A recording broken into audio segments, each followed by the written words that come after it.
Good morning guys! Kakagising ko lang. So ayan, pagkagising ko, diretso na ako sa CR para mag-toothbrush. Tama ba tao na ang hangaw? Siyempre malabar naman ako, grabe ng muta ko. Ang tigagamit ko pa lang guys na sabon, Piari. Kaya siyempre medyo napusaw na ang tagabulod. Para pag nag-uli na ako guys sa Pilipinas, smiling na nindo akong maputi. Dawa warang ipon, at least nagputi. Investment nga ni, o diba? Fresh na nga ni, kaya makuha na kang sinampay ko sa luwas na naglaban ako kang Thursday hapon pag abot haling trabaho. Kaya matipig na sana, kaya tamang exercise lamang taang mga buto ko mabararay na.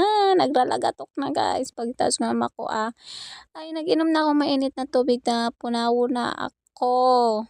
Kaya ayan na, ano pa man, magluto na kita guys. Ang lulutuin ko pa lang guys, lumpiang tuna. Nahiling mo naman baga na may wrapper. Buda, matry akong dynamite na namimiss ko ng street food. So kaya ano pa man, marina ta magluto-luto na kita guys. Kaya tamang kape-kape muna ako dyan tayo. So grabe ng punaw. Kaya minikos-mikos ko ng mga asikasuhon. Tangaling maluto na. Malag pala akong patatas. Dapat may kasabay. Ayan na carrots. Kaya lang, kambinakal ko. Dahil ko pa naluto. Tapisyon nga tanong oras na naguli. Dahil na makaluto.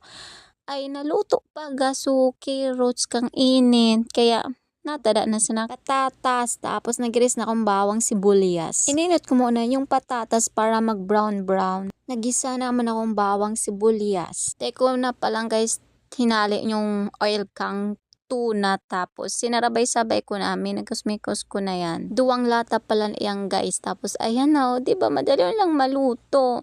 Try man nindo ini ko nag-crave ka mo, tapos makakatipid naman ka mo, pang pirang alam mo na yan na isira, o diba masira mo ang lasa 20 guys. pesos pa lang guys ang nagibuhan ko. O diba? Super makakatipid ka na guys kung gusto mo talaga magtipid, mabudget kang kwarta mo para makapag-ipon-ipon ka kahit paano. Tadig di sa abroad, di ka man masyado makakaipon lalo kung magastusong ka pira lang ang sahod tadig di sa Saudi. Kaya kaipuan mo, maging madiskarte, bakong maarte. Takong feeling mayaman ka, dahil ka man makakatipon. Kaya kaipuan ta, mag-budget. Budgeting nga ni guys. Na madali naman sa ng oras, panahon, mamalayan mo. Puli ka sa Pilipinas, tapos wala pang ipon. Tapos nagsanlag na ako guys na pamahawan ko. O diba? Madali sa ako guys magluto. Grabe na yung puno ko, di ba? Super init, nakaparaso ng babaeng kakahidali. Garap pa alumpaan.